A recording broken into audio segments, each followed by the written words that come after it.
Hello, Rachel. Hello, husband. How are you? I'm looking forward to the future.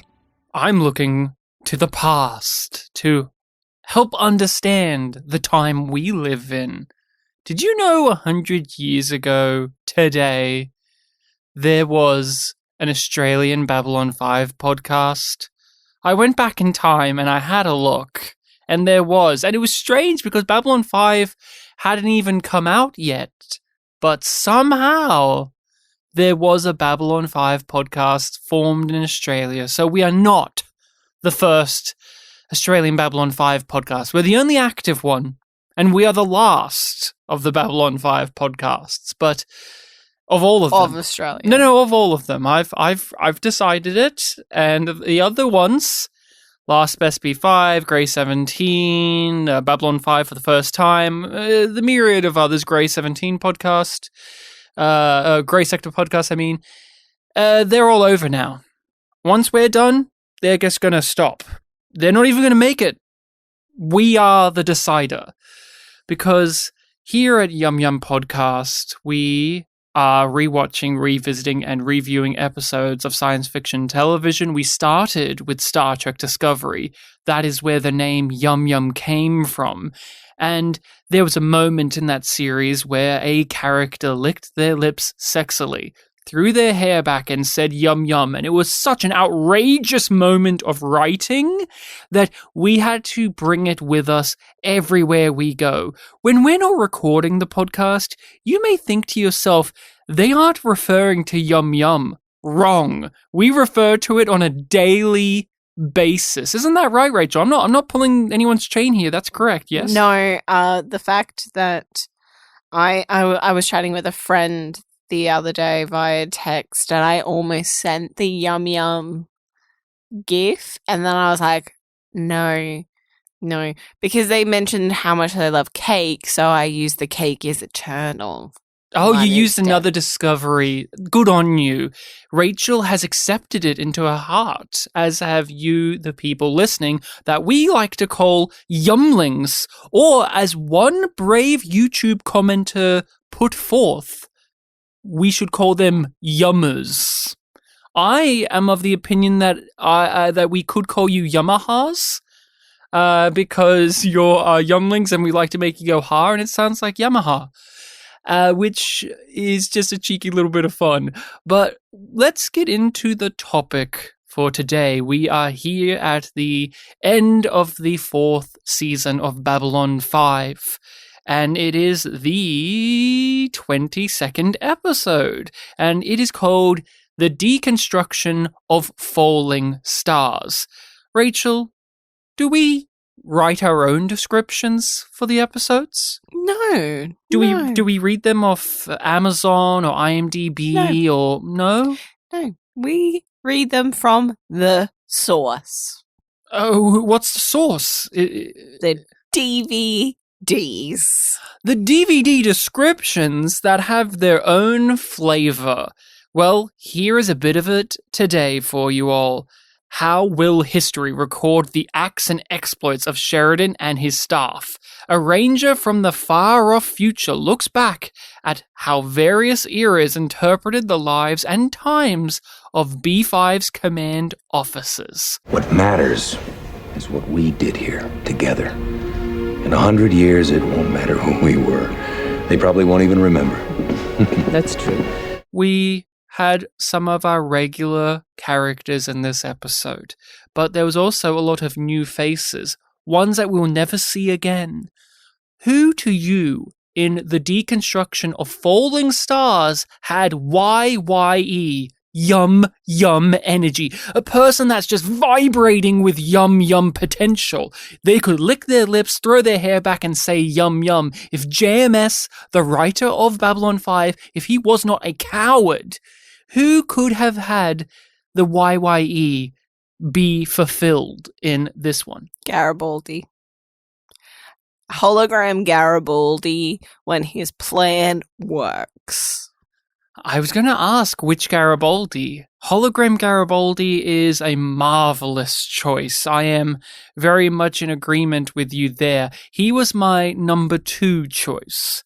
My number 1 was that shitty guy who was a speechwriter for Clark in that first flash forward in time in the ISN segment of the episode. Oh, that guy was just oozing yum yum out of his pores, and I wanted to call a doctor for him because it looked rather uncomfortable for the man, but he had it for me. But I'm willing to say hologram Garibaldi. We don't give Garibaldi in general the YYE, even though he is a character that does have it a lot.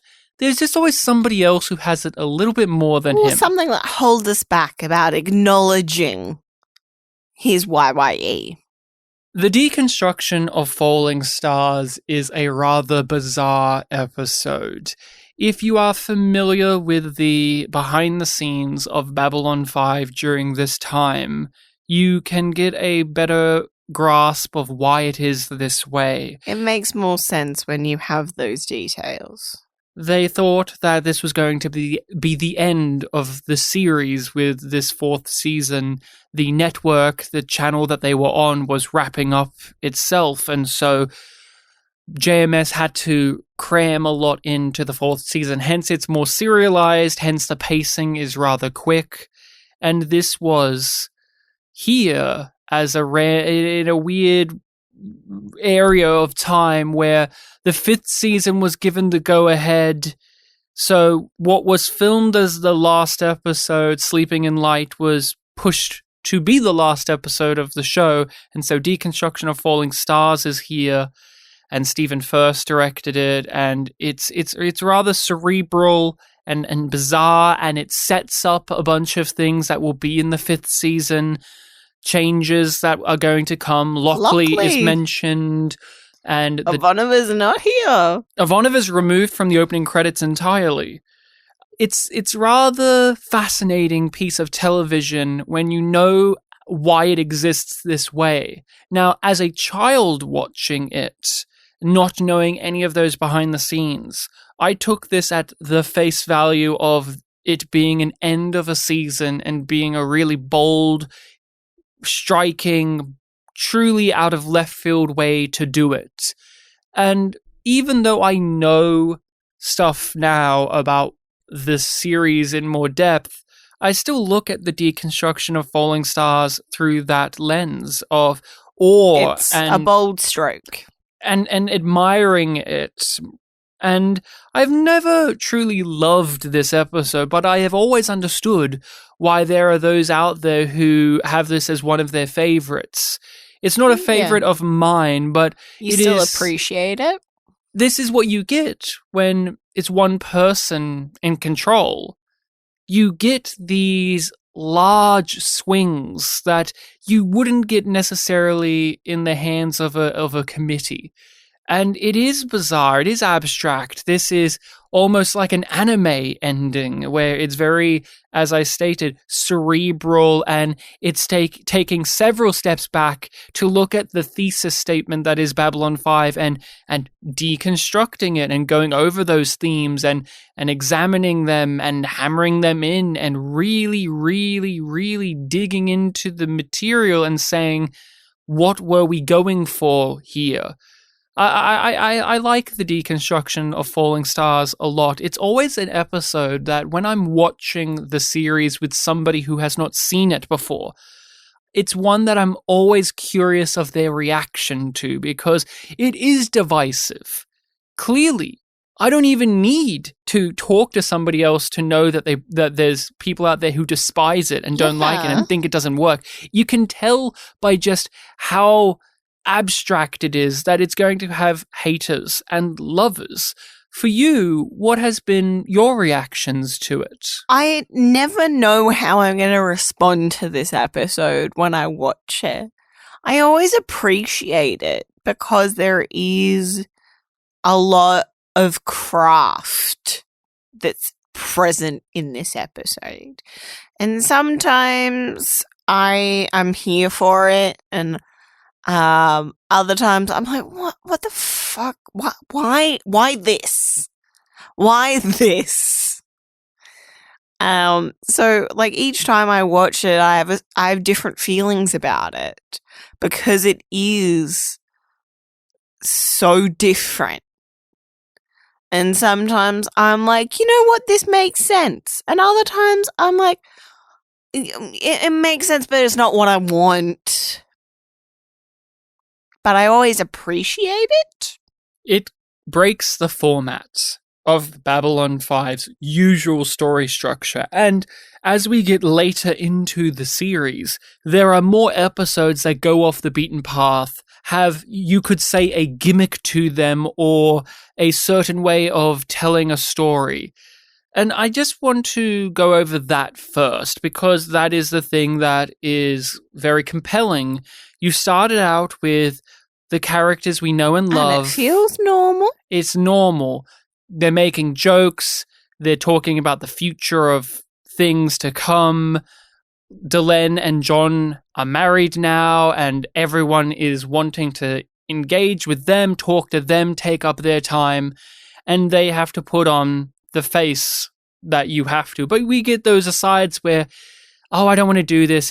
We should have gone to Mbryo. Oh no, they deserve it, and oh, they're going to worship us, and it's a team effort. There's all of that wonderful stuff. But then it glitches, and it goes weird, and we zoom out, and we realize that it's somebody watching footage and gathering data and archiving it for some purpose, and it tells us that we are going to go through 1,000 years worth of history of this story. And each segment in the episode is an increment of time. 100 years, 500 years, 1,000, and then at the end reveal 1,000,000 years later. And what has humanity become during all of this? This is how the world ends. Swallowed in fire, but not in darkness. You will live on. The voice of all our ancestors, the voice of our fathers and our mothers to the last generation. We created the world we think you would have wished for us. And now we leave the cradle for the last time. Chikara's gonna get to eat some more rice, honey. Is he?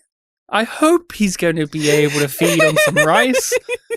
Some more rice. Looks like it's thrown at John and Delenn when they come through the customs area and is greeted by a bunch of people. No Ivanova inside. Ivanova's not there. Ivanova's already on the other ship, right? I imagine, yeah. She took her Warlock class destroyer assignment. Corwin isn't here either, but he's too busy up in CNC. He's not their friend. They come back, and everyone wants their attention and celebrate their marriage and the winning of the war. And it's a nice breather to this really strange episode, because it is going to get strange. And it's just all the characters being what you want them to be. Delenn is poetic and concerned, but also wise. Sheridan has his usual bluster on. You have Garibaldi. Oh, he's so Garibaldi. We've already gone over it a bunch, but how good does it feel to have jovial, fun, life of the party Garibaldi again after mostly a season of him being what he was? I love it, and I appreciate it, and like I do feel like I'm enjoying it even more since we've had to pace the show out. We've had to earn getting this side of the character again, instead of what we usually do, which is blast through the 4th season really quickly. And just do like fucking Garibaldi shit. We also get Chikara and Londo being this odd couple where they're making these jabs at one another. Londo is very distressed about the celebration of marriage. They usually leave this type of celebrating for when somebody has died, because marriage is a very serious thing, and they treat solemn it with occasion. Solemn occasion, yes. And I actually really like how he described it. Everyone else reacts to him like he's a piece of shit and he's ruined the mood. But as a piece of cultural background for the Centauri, but also it matches Londo. Londo would look at marriage like that. It's not even We've just a seen Centauri his thing. wives. Yeah, we've seen his wives. Of course he would look at it as a burden. I really adored, I thought it was very cute that Jakar is running after Sheridan and Delenn in the hallway, and he almost goes around the wrong corner, and then he figures it out, and Londo is just casually walking. He's not running. He's not really that attentive to them. He is just making his way down, and that's when everything happens, doesn't it, Rachel? Yes. And that's when we start the glitch. And then it goes out, and then you're like, what the fuck is happening? We get some graphics, some computer voice telling us about this archiving, and we're going to be looking at this time period. And there we go. Click over to an ISN news report broadcast. This is a different version of ISN. It's like their version of 60 Minutes or A Current Affair, or one of their like late night versions of it. We have a new ISN host man. He has his panel of experts, his panel of people to discuss Sheridan and the new alliance that they've made and go over the merits of it. We have a senator from Earth, we have a representative from Mars, and we have a former speechwriter for Clark. And didn't this segment age perfectly? Yes. Yes, it did. And it is like, it's so familiar in the way that it presents of like, you got the person who's basically hired to hijack the show, almost. Like, the person that they know is going to say the most outlandish things and have the loudest opinions.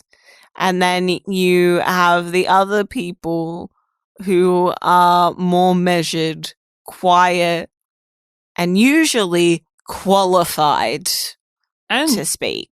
Ineffectual in this type of conversation. This was obviously a piece of commentary about what the news cycle was like in the 90s. 24-hour news was a big thing. It was new. It was, yes, it was a new beast to look at. But as time has marched on and the news has evolved, even into this age of the internet, we see podcasts and we see online shows as well as the regular broadcast news still be represented like this, where we'll bring on these group of people, but there's always going to be the most loud in the room one is going to be the fucking vile person who's usually a right-wing or conservative pundit who's going to shout and scream their opinion over the rest of them. In this case, literally the guy who would write the propaganda for Clark. He was the speechwriter for Clark. And I thought this was a brilliant segment because you have the guy running it, the main newsman himself, and he comes across like he's the normal one in the room. He's Mr. Level-headed, Mr. Right, Mr. Reasonable. But what you said a moment ago is what's really happening. This is entertainment. This isn't news. This isn't factual. This isn't really digging into questions any deeper. This is easy entertainment to rile up the people back at home. Because the senator points us out that we're not getting into the meat of the conversation here. We're getting distracted. And he, the guy running this show, acknowledges that, but then he just stokes the flames in a very subtle way. I really liked how ISN is the type of shitty organization and media cycle that we saw back then and we still see today. In this part of the episode, because this is broken up into vignettes, what were some of the standout moments for you? I feel like there's a moment in each vignette that stands out to me. Obviously, the glitch moment at the start, each time I'm like since the first time, I'm like, oh, we're getting started now. Then I really like, because it always gets such a visceral reaction out of me, with the commentator who's all arrogant, who like makes a jab at the end of each of their statements. And then somebody else tries to speak and he's like, I didn't interrupt you. It's like, fuck you, that technicality. That's a moment that I'm always like, oh, damn. Oh. Then it's hard not to just say the whole of Delen's speech. Oh, that was in the second segment. Yeah. When it just comes to this first one, there's little tidbits of ideology, and it makes you think. The pundit, who was a speechwriter, has some points that are obviously outlandish, but then he says things, as we know, will come true in the show, but also, if you're cynical enough, you can agree with, which is this alliance is going to eventually be formed through military might. They have warships. They have rangers. It's ludicrous to think that they're just going to be hippie kumbaya, let's do it through economic and trade, and we're not going to be an alliance with a military might at the center of it. And the others all blow that off and say, you're not giving him a chance. You're not giving him the ability to try and be the Federation from Star Trek. And knowing where things go, not only in the future of the show, but in the future of this episode, we know that he is right. He is right in some way, shape, or form, that something like what Sheridan has put together would most likely resort in there being at some point they're gonna have to. And it's sad to think that, because you would like it that the ideals of the ISA, the Interstellar Alliance, would sustain in the way that Sheridan and Delenn proposed it, because wouldn't that be beautiful? And humanity, you at home watching the episode, this could be our future. Once we push over those fascists and work together, we can make peace happen. And instead, the episode as well as this series says, it wouldn't happen like that, would it? We're going to stumble, we're going to fuck up. Even the people would have to start from complete scratch, but with guidance to get where we want to go. Yeah. I think. And even then, what are we going to be repeating once we're there? In this segment, we have the Mars guys the most vocal, saying, let's give him a chance. He's already proven to be strong when it comes to other promises he's made. He helped liberate Mars. And there's also the irony there of Sheridan succeeded at all of those things through military might, through military intervention, through an insurrection. Mars is free because Sheridan got a bunch of ships and flew over and fucked up Earth. And on the ground, the Mars resistance did this, and his men and Sheridan's group did that to take out this. And so even here in this first section, where we have the very obvious lampooning of these type of news segments, news in quotation, where it's just based, what's that phrase? Infotainment? Yep. Where it's infotainment instead of actual information. And obviously, when you first view it, you kind of laugh at how it breaks out into everyone's just shouting over one another and you can't hear a thing from anyone. But once you actually dig deeper into the individual points they're making, there is that Babylon 5 classic, it's not even pessimism or cynicism, but just, I want to almost say clear-eyed way of looking at how humans work. However, there's a word in the Old Testament used to call for silence between passages. Selah.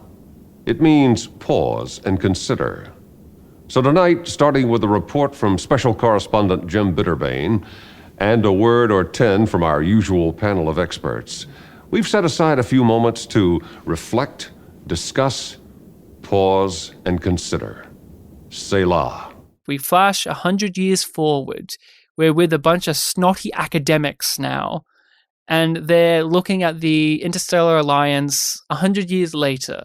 How has it worked? What have been the long-term effects of it? And was it worth it?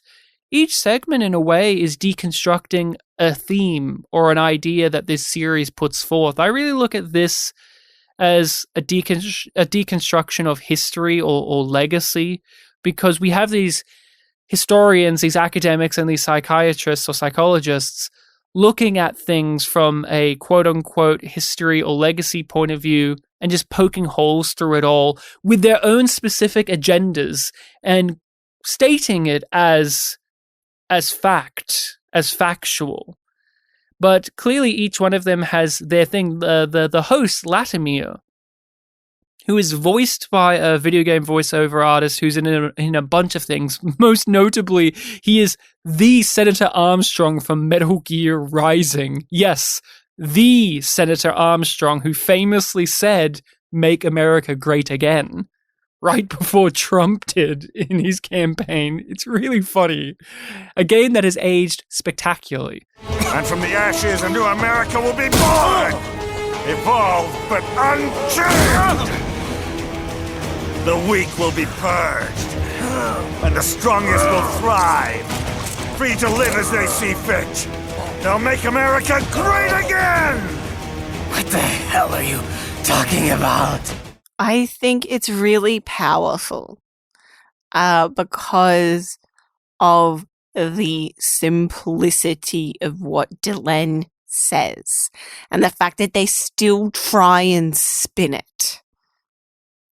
And the power that she has over them, because she is a commanding presence and she's walking, living history to them. And they still want to try and manipulate her to be their version, and she won't have a bar of it. I have issues with it. It's probably my least favorite of the segments because it just doesn't come across as real to me. No, I get what you mean. This is the one where it's a setup for her monologue. Oh, like, yes. That's what it feels like. And foreshadowing of season 5. The monologue is so good that I kind of forgive it. Yes, it has great stuff she's saying, but my issue is JMS is having commentary and critique on certain aspects of society and how those reshape the events of history. And this feels the most strawmanned or dishonest to me, or uninformed. I'm not saying that there aren't people like these on the committee here, but they just don't feel like real people. While in the first section with the ISN, those all feel like real people that I can watch on the news right now. I could turn on a news channel right now and watch those people, and I could understand where they were coming from. But these feel like stand-ins for something that JMS didn't like in the 90s, and they're very simplistic. It always boils down to Sheridan isn't a real hero, he just had great PR. And it always boiled down to those very simplistic points. They skim across or brush up against some more complex ideas, but it always boils back down to those really brash statements that I wish that this one had a little bit more time to cook, because there's so many things at play here that I think are really great, but they just don't quite hit for me overall. And I also am wondering if it's the performances. I don't like any of the performances in this section, and I can't tell if it's just the writing or the direction, but I'm just going to say the acting from every other segment is really good. I can't tell if it is the script is just so artificial that it's hard to make it come across as real, because they're also having to drop foreshadowing. I heard, what about his son? Let's not talk about the son right now. Audience, something happens to his son. Well, What about the telepath war? You can't blame Sheridan for that. Watch season 5. That stuff is always awkward here. Yeah, it is definitely the segment that's heaviest. And you feel the burden of the foreshadowing. I was about to say exposition, but it feels like exposition in a weird way when you're rewatching it. It works when they actually show the footage of Garibaldi and the terrorists. It works there because they're analyzing a piece of history with knowledge that we don't have of events that played out, and they're being critical. That worked, but before that and even after that, it's very waffly to me, and it is what you're saying. It is, in my opinion, as is yours, that it's almost reverse engineered where there's this great Delenn speech, and we've got to make it so that can work, because she just says, you guys are not really saying anything. You're talking for the sake of talking. You aren't being honest. You're just spinning your wheels. You're just blowing hot air. And you don't care about the people. That John was a real person. He wasn't just this character in history that you can just lampoon and make fun of and just say fundamentally he was a bad person or he was not good at anything. He was real, and I, Delenn, loved him, which I adore. Again, adore the smug guy who said, "Well, of course you would say that," and she just gives him a death stare, and he has the most punchable coward face I've ever seen. He's just such a little worm. So good.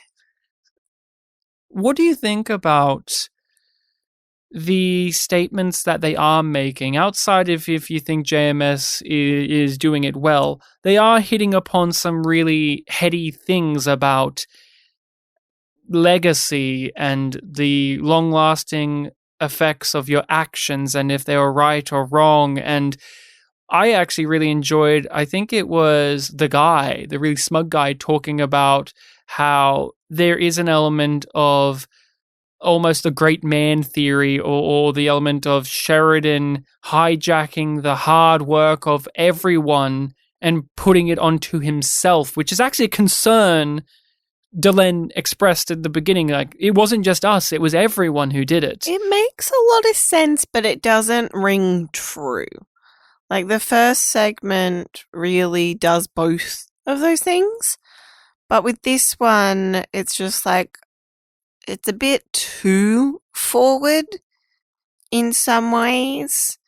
And I always get frustrated at the way that the historians are talking about history, especially the lady, because she's just like, the force of history was with them, so it was inevitable that this was going to happen. And, like, peace is not inevitable. It requires work. It requires consistency.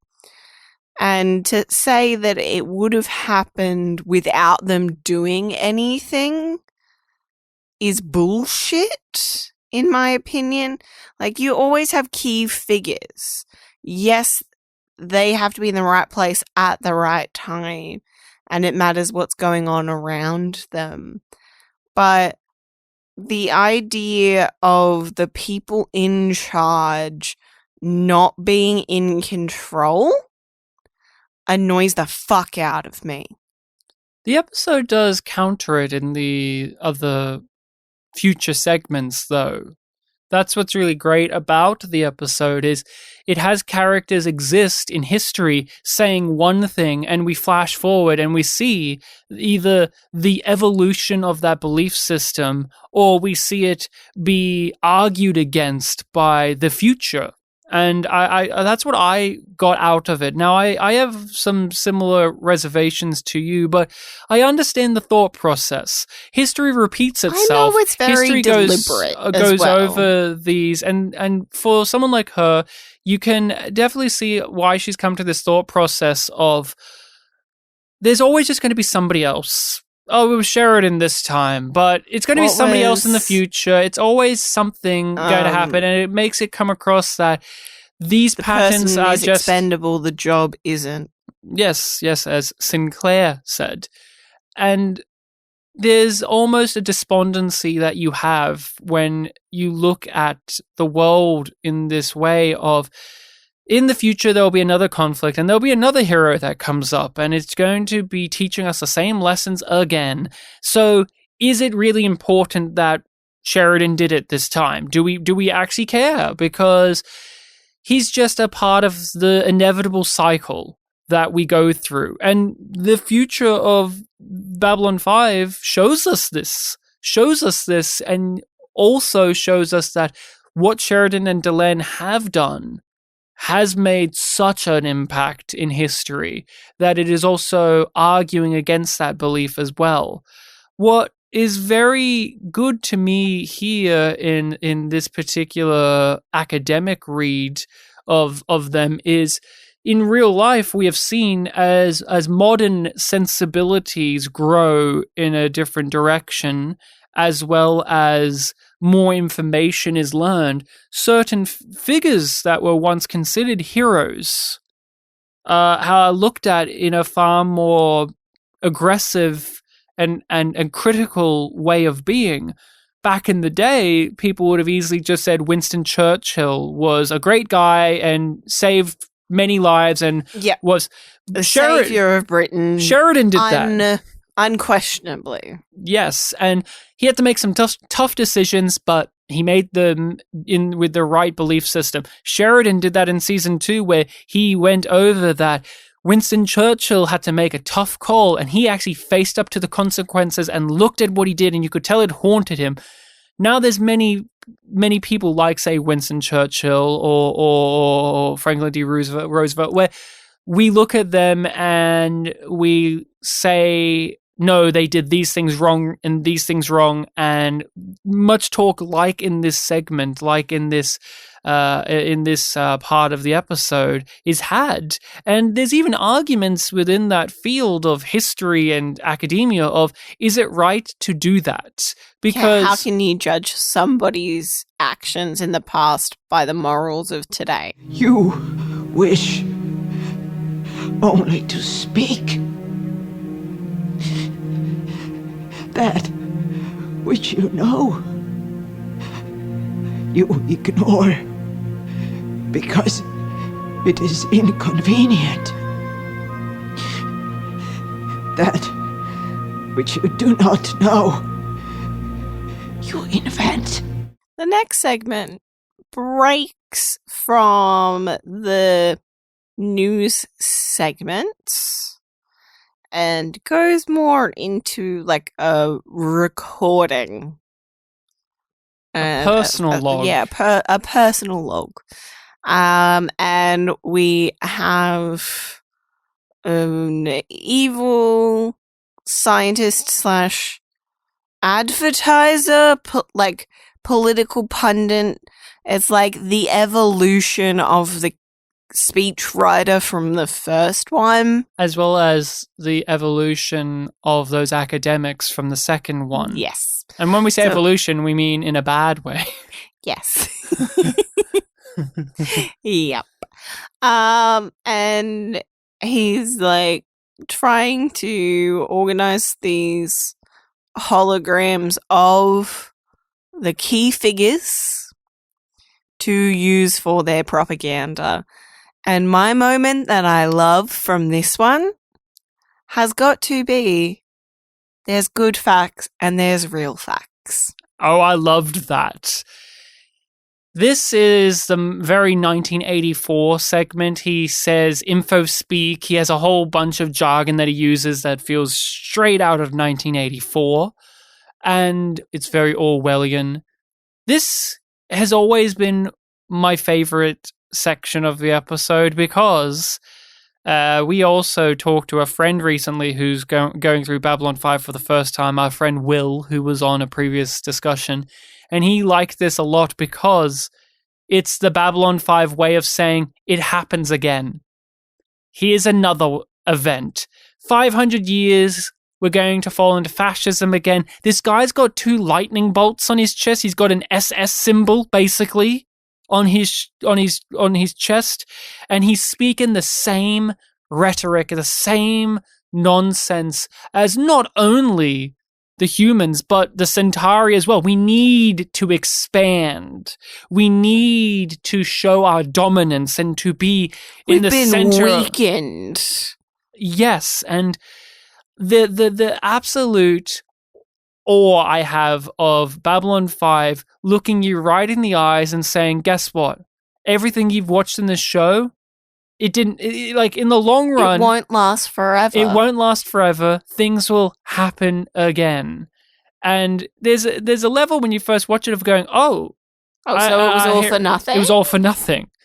And that's not it. By the end of the episode, you'll see that's not it. But I love this so much. Even before we get into the holograms, just the idea of humanity will be shit again, because we're always going to go back to being shitty at some point. At least some people. Like this time, like the Civil War hasn't fully started, right? We've got the colonies, we've got division, but it isn't at the point where Sheridan was. No, like they haven't had to break away from Earth. The fascists haven't won completely. It's a sect, and there's still that division though between sort of the inners and the outers of like the people who are out there being exposed to the alien cultures and engaging with it are the ones that are less bigoted again. I think about how this one plays with time. This particular one reminds us of the infinite amount of time that there is. Zathras talked about that, where, time, there's plenty of time. You cannot run out of time. I am finite. You are finite. This tool, wrong tool. And we see in the course of 500 years, these growing resentments and bigotries and need to be number one boil up. But it took 500 years. But in the course of this 45 minutes, it seems super quick, obviously. It's oh yes, of course we got there. But a lot of things would have happened in between those two moments. And they were two very specific moments. And we can do that when we look at history now, where in this series alone, just look at this series, they're referring to events in World War II. Well, in the series, that was hundreds of years ago. In our real world, it was only decades ago. But still, a long time. But there were still conflicts on the go. The Cold War had just ended when Babylon 5 was beginning. And that was something that was just a natural offshoot of World War II. Of course it was. But it happened, and we went through it, and now look where we are as we record this episode and how things are still going with that. It's been an ongoing thing, but it still hasn't happened. But there's a part of you that goes, okay, when's World War III going to happen? When is the conflict against whatever superpower you want to list will happen? Because it's been obvious in looking at history through that lens. But what I really like is in this segment, he has very little time. The character himself has little time because they're going to make this strike happen in a very short amount of time. And so he's rushing through this bizarre plan that the episode calls out as being stupid. His plan doesn't really work. It won't do what he wants, but he has no other choice. He has no other options available to him. He is going to program some holograms of the people who formed the ISA and discredit them so that it makes it look like his side is right to fight back and to expand and to be assholes and to demoralize the enemy. There's so many things wrong with that. There's so many things that you can poke holes through, but he doesn't care because they want to do it now. They want it right now. So this is going to work because we're going to do all these other things and we'll win. It doesn't matter. We'll think about it later. I really, really, really respect how in this segment we are showing the passage of time and how it really has this expansive quality to it. But in the moment itself, everything feels so sudden and so quick. But thanks to the structure of this episode, this is just a speck of dust in the fabric that is time, this moment here. And yet we'll see what happens thanks to Garibaldi will impact the Earth for hundreds, if not thousands of years. Yep. So let's go over it a bit more in depth. He makes hologram or holographic recreations of the crew. Delenn, Garibaldi, Franklin, Sheridan. No Ivanova, she's not here. And Marcus is dead by this point. And no Corwin. Real sad about that, but he wasn't a part of the Interstellar Alliance. He was just B5. And he wants to make what we would now call deepfakes. He wants to make incriminating false evidence to show that the ISA was formed on these horrible values. And so we should not be a part of the Interstellar Alliance because at the root of it all, they're bad. And so we should do what we want to do because we're right and we're good. We have good facts. We have real facts. So I've talked a lot about this being one of my personal favorites. What do you think of it overall? And please go into some more detail about what's happening in this segment because there's a lot going on and it's a fairly quick one. And it's like we get sections within this section. So we get the setup of I'm doing this thing, I'm setting it up for this reason, I'm going to be testing these holograms. Then we get them being normal, our version of them, just their original programming as such. And then he does another test, which is to give them the new knowledge, upload them and sees their reactions. And they're all like, what the fuck? It's great. I love all of their reactions. It's like brief for all of them, but all of them have a different point of view on it. And I really appreciate that they took the time to do that because, like you said, this is a fast one. Delenn is so vocal about her dismay of this that he shuts her down. He just puts her in standby mode. Basically, he tells her to shut up. I don't want to hear you complain. Yep. I haven't got time for this. I'm just going to put you on mute. And then we get their reactions, and then they go into, and now we're going to run the sort of simulation for the sake of the vid that they want to make with Sheridan. Right? Sheridan's the first one that they use. He's arguing that you can't get away with this. They're not going to fall for this. He's pointing out the plan doesn't make sense. And then he is turned on to be evil Sheridan, where Bruce Boxleitner clearly is having the time of his life, by the way. So much fun. So much fun happening there. And it's just like, you thought you came here and you were going to be treated fairly, and then he guns all of these people down. Yes, and he is bestowing these horrid values, and Delenn is so hurt in seeing this that she starts trying to formulate a plan with the others. We must do something. We have our will. And even as holograms, we are shown that they have that act of defiance, the thing that won them the conflict in the past, even as holograms. Of them. That's part of their original essence. And they programmed that into them so that it felt more valid. They could have just done the voice. Mm-hmm. And that would have been fine. But they programmed the whole personality, which is just what really fucks them over in the end. Yeah, because they're too ignorant and arrogant to realize why these figures of history have been so important to the development of multiple societies.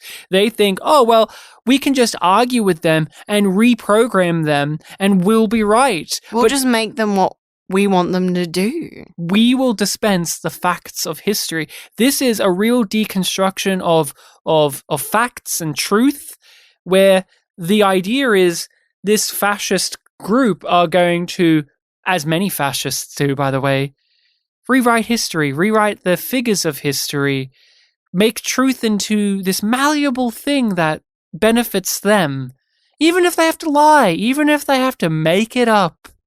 If it fits the narrative, then it doesn't matter because it's true when we say it's true. It's a great story.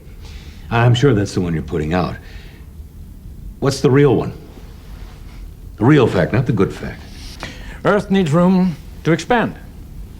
The Rangers and the Alliance prove a hindrance to our plans to expand. He makes Franklin into an evil Nazi doctor. Yes, that's the next little bit with the children and the vivisection.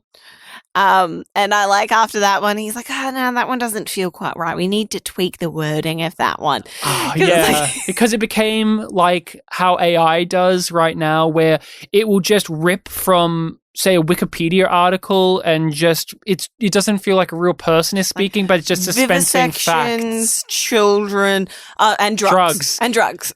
Richard Biggs' performance is gleefully evil, but there comes a point where it's almost like his hologram is just turned into text-to-speech, where he's just reading in a very monotone and fast way through a bunch of jargon, and it feels unnatural. The gold that is here is the Garibaldi hologram is maybe not totally self-aware and alive, but definitely has the Garibaldi-isms enough to trick the guy into trusting him. Hey, tell me everything we need to know. So you're going to attack these people? What's the real reason? I know that you're a guy that likes real facts, so tell me yours and I'll tell you mine. He tries to buddy up with him, and guess what? It works. The guy knows that Garibaldi's a hologram, but he's too much of an egotist and an asshole and pressed for time to really think through what is actually happening here. And oh my god, I love this. This is my favorite Garibaldi thing in the entire show.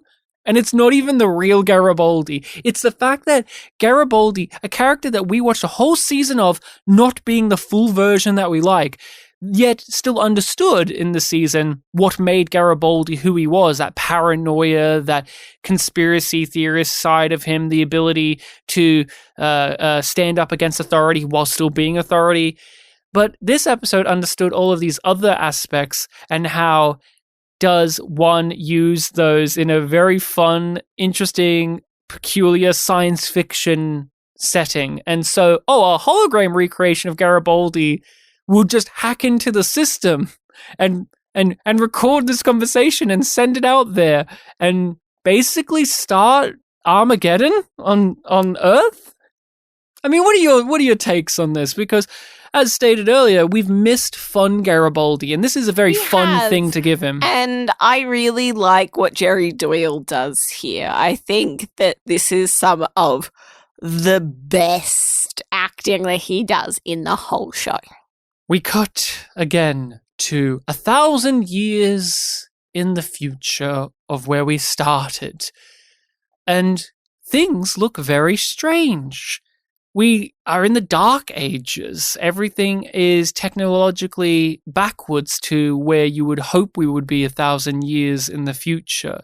Instead of super futuristic and high-tech, holograms and spaceships, they are a bunch of these monks, and there's candles, and there's a telescope in the background, and maps, and we have been kicked back, technologically speaking, in time.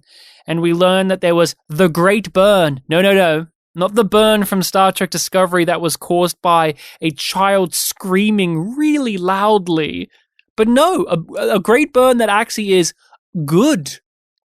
where Garibaldi, thanks to Garibaldi, 500 years earlier, made it that Earth was burned, basically. It was fucked over by technology and hubris, and now we are left alone, having to slowly rebuild, and hopefully this time earn our right to be in the stars. And I like how, for that to happen, right, we get the impression that the Alliance still exists. The Rangers still exist. So that entire crew has decided, no, we need to leave Earth on their own. Mm-hmm. Like, there's agreement of, like, we're not going to interfere with their development, which is very Federation-esque. But they are interfering with the development as well, which Not is very directly. which is very Vorlon-esque. Yes. Which adds up to where we end. Those encounter scenes. Oh. We are with a monk, with an abbot, who will be the topic of our spotlight section soon. And he is talking to a camera that is set up. He's setting up a camera. He's vlogging. And each time they cut to a new shot, some Roman numerals briefly appear in the corner to tell us which camera it is that we're looking at. That's the Deconstruction of Falling Stars. That's a detail. That's a detail. Not needed at all. Oh no, it is needed. Because as a nerd, I want to know if these cameras are actually within the scene we're watching, or if it's just the sake of television. And they with those Roman numerals, they tell us, hey, this scene inherently has a piece of technology that this time period seemingly does not have. Underneath the entire conversation, we, the audience, are thoroughly aware that things are not as they seem. That is the brilliance of something as simple as putting Roman numerals in every cut, because every single cut is telling us that this is being filmed, telling us that this setting right here that is definitely post-apocalyptic and lacking in technology, that this specific place we're living in right now has technology that shouldn't be here. Really well done scene. And this is when we get into Babylon 5 going into spirituality and faith, and this is a deconstruction of that. One of the many big themes of this series, and here it is, being unpacked, being examined. Our magnificent crew of yesteryear are now deities, are now saints, are gods, are religious figures, people that are being transcribed about. And Ivanova the Strong, and we have Marcus is the Rangers. He is the face of what a Ranger is, and we have Lorien, who is God, basically.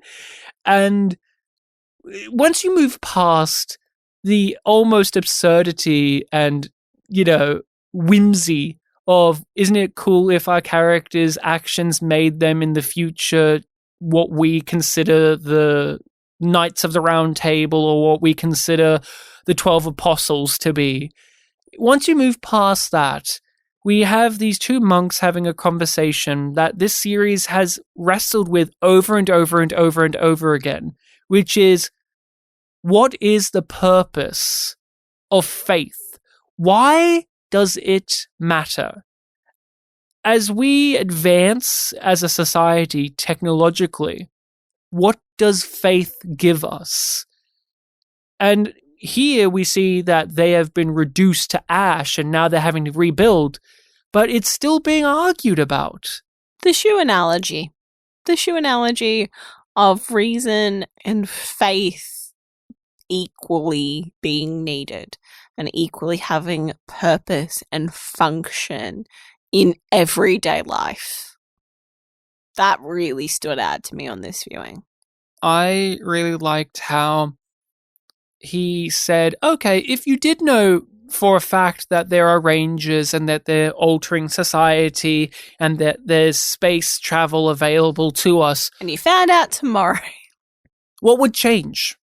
Once you know that, and you realize still that everything is the way it is?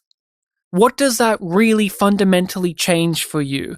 And that brother Michael doesn't know how to respond to that because he's going through a crisis of faith. And it is that eternal struggle of what solidifies your faith? Is it a big sweeping gesture? Is it the confirmation that the thing that you're hoping for is real?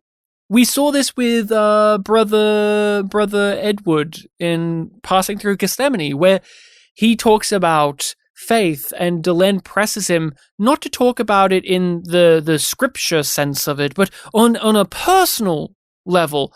What is it about your faith that defines it for you? And he talked about the struggles that he has about putting himself in the shoes of Jesus Christ, and if he would have been brave enough to have stayed, knowing that he would die. And he needed that confirmation. He needed to see if that was something that he was willing to do. But there are many other times in this series, like with Jakar, especially, where it's more than just the confirmation of a big thing is true and now my life is forever realized and changed, but it is about your mentality. Finish your illumination, Brother Michael. You've gone this far, it's too late to lose your faith now, or my faith in you. If the truth really is in the stars, Brother Alwyn, just once before I die, I really wish that I could walk amongst those stars. If there is a way, Brother Michael, I pray that your wish comes true. A great thing that I never really appreciated on other watches, which is how much this person who's like downloading all of these things reminds me of Ducat. Oh yes, Ducat. He has the goatee, he has this very stoic way of speaking. And the voice, like it's very reminiscent of that character and that performance, because he was the best of the Minbari. And he was hoping to create something better and to fulfill the dreams of their messiah, Valen, little knowing that in part he would via his death. But we cut into this million years in the future, and he has downloaded all of the information, and he's using it as like the monks were, which is to understand where we came from, to better appreciate it, and to use it going forward to help motivate humanity, society, to keep being better. And so we learn that the sun is going through a supernova event unexpectedly. It's not natural. They make sure to emphasize that. And they are going to New Earth, their new haven. I would imagine with what we see is the Vorlon homeworld, because Lita Alexander also says the Vorlon homeworld is not for us yet. Another million years. She says this at some point. I can't remember if it's already happened or it's in season 5, I think. And so the Vorlon homeworld is where we're most likely going to.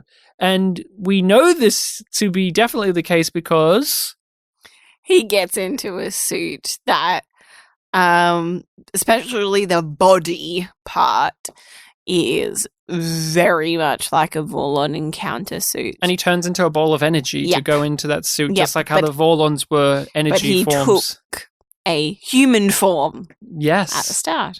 And he turns into a Vorlon, showing us that things repeat themselves. Are we going to be better than the Vorlons? You think so because of how he talks about all of the stuff he has learned through these files.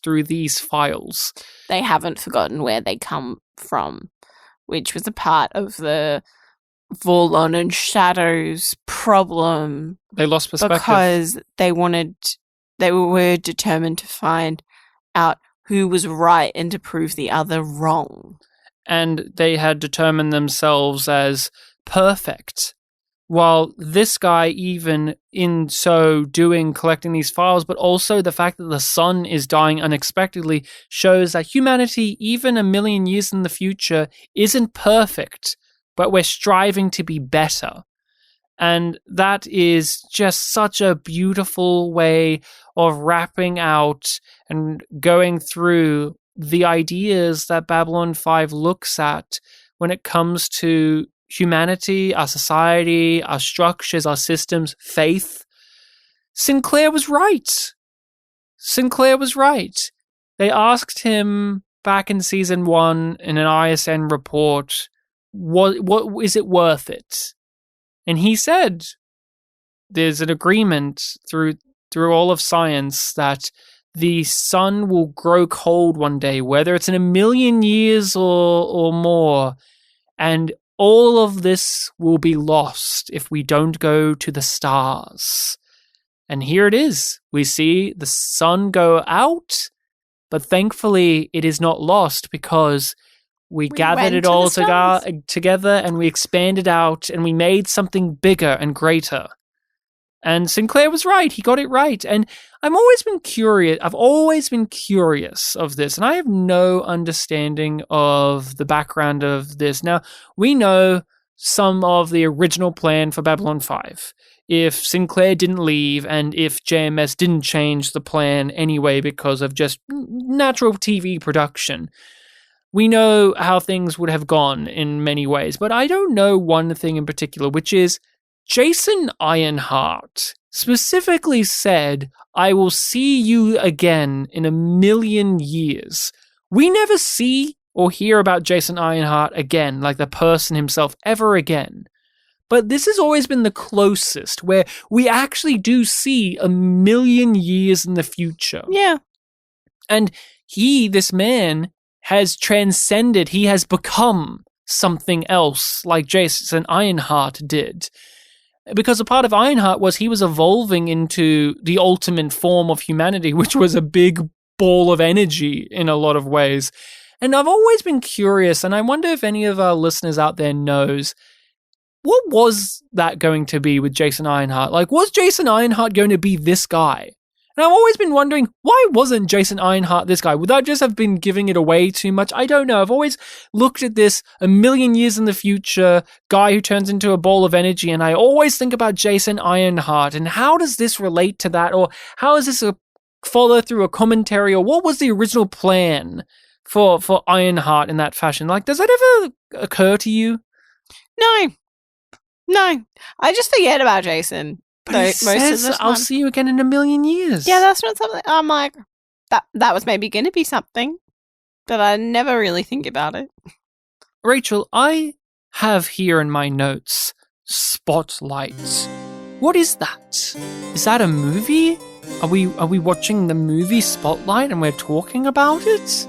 I haven't really gone back and watched it recently. I know that it has Michael Keaton in it, but I didn't see Michael Keaton in this particular episode of Babylon 5, so what's this Spotlight section of our podcast? You didn't notice Mark Ruffalo? Oh, Ruffalo was the bold goatee guy at the end who became a ball of energy. Oh, of course, I should have realized. How stupid. Yep, and that's the Spotlight.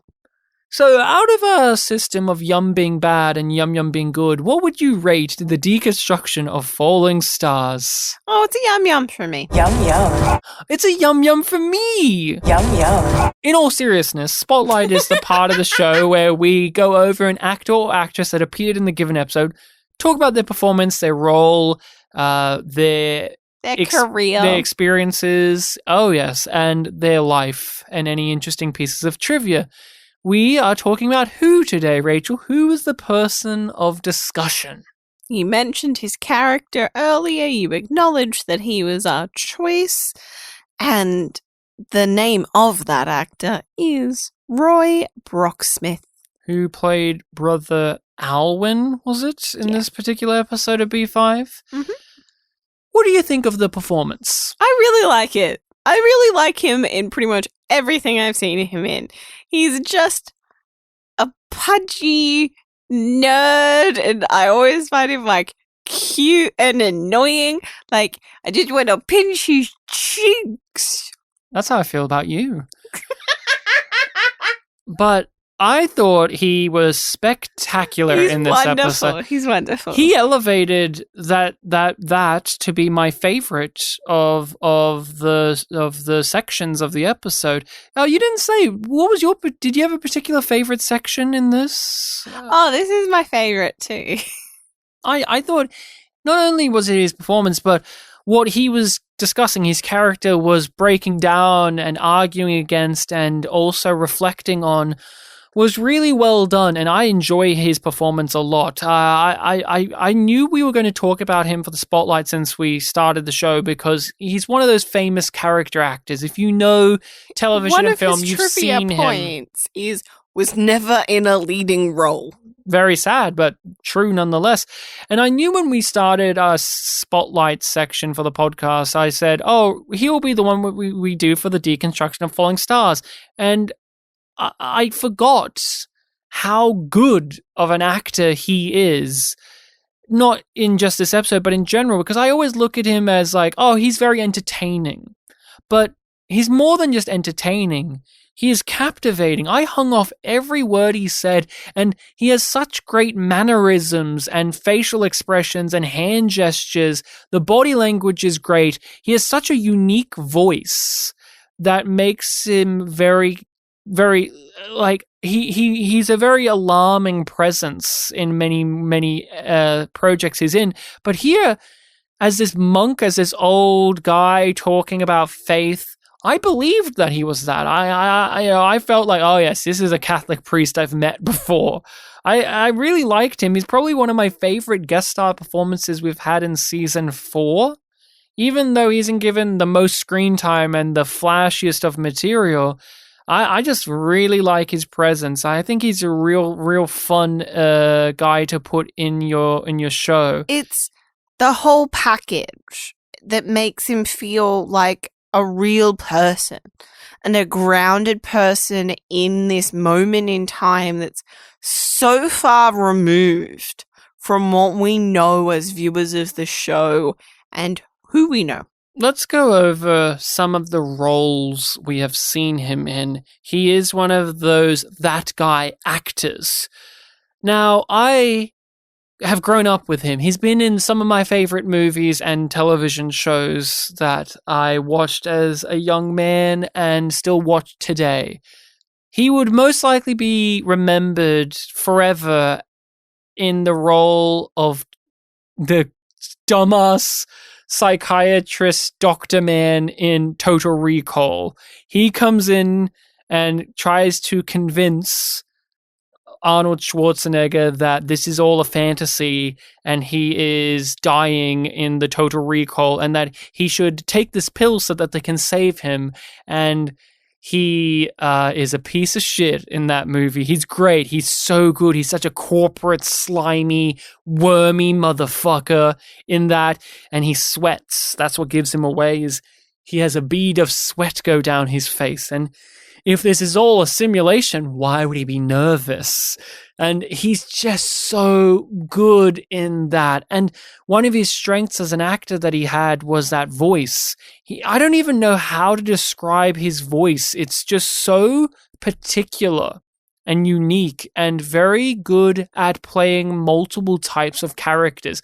Sleazy, slimy, arrogant, smarmy, nerdy, funny, charming, sweet. He can do it all through that just that voice of his. And in Total Recall, everyone remembers him because he looks like a Weasley guy. He's a balding man. He's fat. He's got a wacky eye, and he has this smug face and this wincing voice. He'll forever be remembered for that role, and it's a great one to be remembered for. That was Paul Verhoeven, of course, who he knew how to cast side characters that you remember for the rest of your life, because he just chose funny looking people. And Roy Brocksmith is a funny looking guy. He was a funny looking guy and a funny sounding guy.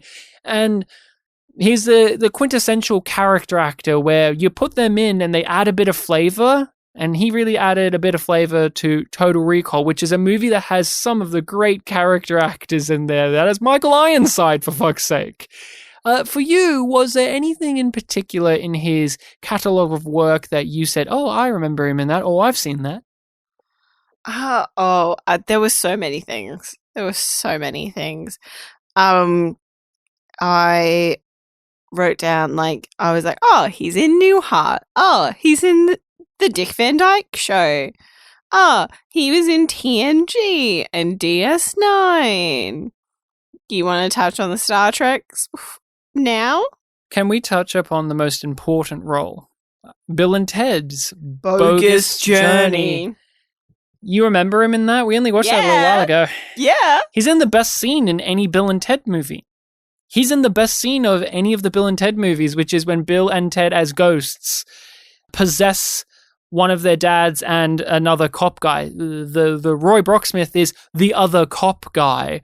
And you get to see these two actors have to impersonate Bill and Ted, do their impressions of Alex Winter and Keanu Reeves. And the guy, the dad, I can't remember which one he's the dad of off the top of my head. Is he Ted? I think he's Ted's dad. Either way, or Bill's...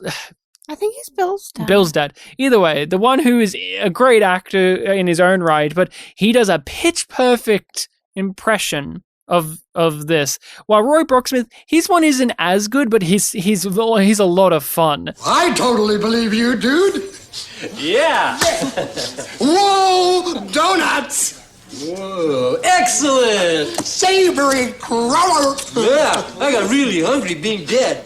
Yeah. I am surprised you haven't mentioned that he was in Are Real Monsters in an episode. That was the next one that I was going to bring up, actually.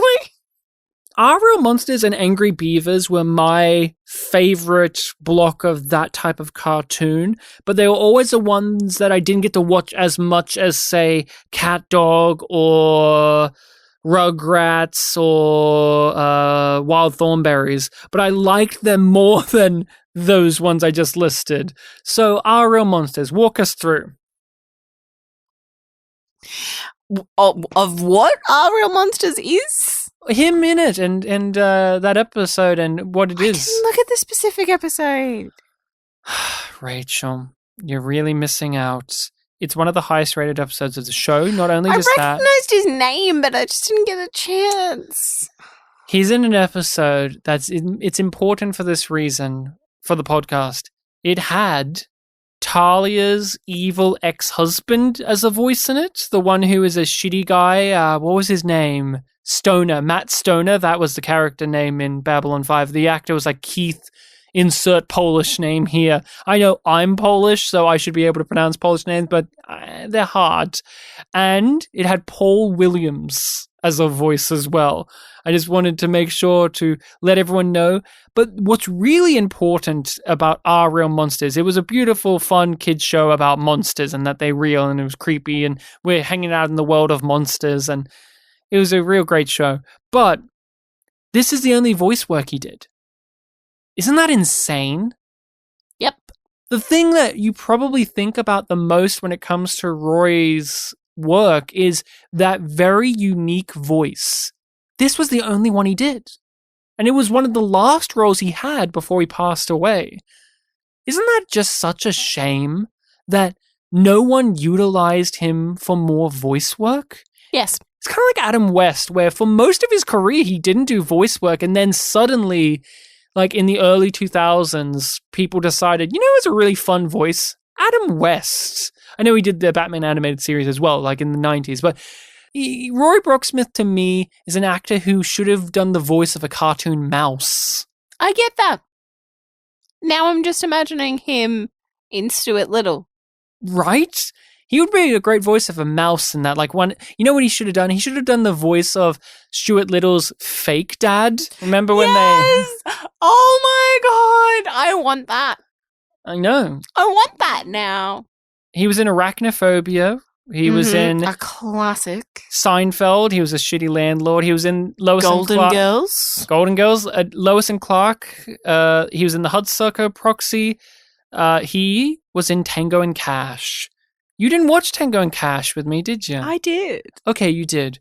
He has a bewildering role in Tango and Cash, which is he's like a shitty FBI guy who helps betray Tango and Cash. Like, he helps throw them under the bus. And then throughout the movie, we see them, Tango and Cash, get revenge against every single one of the people who fuck them over. Yep. Except for Roy. He just inexplicably is never seen again in the movie, yet he was the main motherfucker who screwed them over in court. Yep. And he never gets a comeuppance. Another reason why Tango and Cash is such a wildly bizarre movie is the most arrogant one, the one with this voice, again, bringing up his voice, who threw them under the bus and ruined their lives. He gets away. And it's not because they just didn't include him in the film. He's probably lost in editing, that character. But I always think about that when I think about this actor of, here's the one guy that successfully screwed over Sylvester Stallone. Excellent. Good for him. Probably the only time you could say a guy that looks like him could beat Sylvester Stallone. In Deep Space Nine, he's in a pretty good episode of Deep Space Nine. It's one where Major Kira and Gul Dukat are teamed up together. They're following a prison ship. They crash on a planet. You get some pretty memorable moments. There's even the bit where Major Kira has to get a thing out of Gul Dukat's butt. It's a very silly but also dramatic episode, and would you be surprised to learn that Roy Brocksmith plays a piece of shit? What? I know. You're shocked. I'm shocked. We're all shocked. And then in TNG, he's in that episode where he is playing a race that basically is like, I guess you could argue like they're like the Narn, where they supply technology and weaponry and intelligence to the Federation, and he is the guy that's like providing them pieces of technology, and he's Mr. Smug, where he's like, I know how to use it because I'm never so clever. And they have this ludicrous game where they put these doodads on their fingers and just wiggle their fingers real fast. Yeah. And Data beats him because it's Data. Yep. And he's an alien, he's got a goofy alien face, and everyone remembers, if you've seen a picture of him, you go, oh yes, I remember him, because he is such a prick. He's such a prick. And you know what? Good on him. I hate how smugly elite the TNG crew is. And so I love it when characters come in and say, you're stupid, I don't like you. Yeah, that's why I love Ensign Rowe. Yeah. That's why I love Shelby. And that's why I hate Star Trek Picard. Fuck you, Star Trek Picard. Do you remember him in War of the Roses? No, I actually don't. What was he in that? Was he like a lawyer or something, or a solicitor?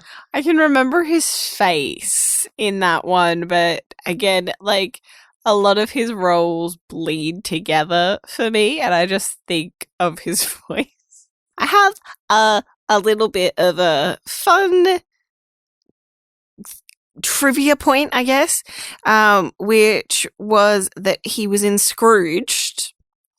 But also his first union job, because he started out on Broadway. Oh, okay. And in theatre.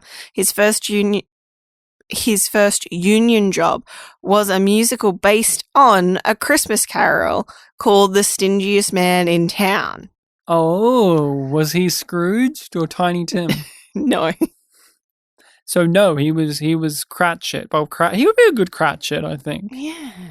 Okay, so that's interesting. Yeah, going into some of his theatre stuff, he had a pretty extensive role in the theatre world, obviously. Yeah. Like we know with any actor, especially on B5, lots of theatre actors in this show, and it's a good thing. He founded the California Cottage Theater in the late 80s with his wife. That's what I know of. Do you know what's special about that? No, what's special? That was in his house.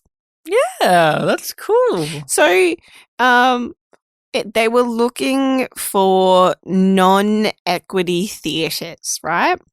So, for it to be non-equity, for them not to have to pay union rates, right?